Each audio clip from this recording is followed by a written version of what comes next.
Sanjan road overbridge Umargam તરફ ઉતરતા ભાગે આવેલા એપ્રોચ પાસે જીવલેણ ખાડાઓમાં વરસાદી પાણી ભરાયેલું રહેતું હોવાથી વાહન ચાલકો માટે મુશ્કેલીઓ સર્જાઈ રહી છે.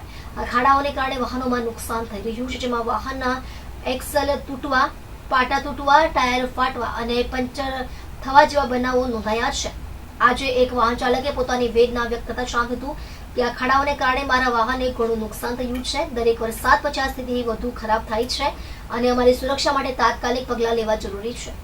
આ સમસ્યાને ઉકેલવા માટે સત્તાધિકારીઓએ તાત્કાલિક પગલાં લેવા જોઈએ, જેથી આ જીવલેણ ખાડાઓના કારણે વાહન ચાલકોને કોઈ અનહોનીનો સામનો કરવો ન પડે.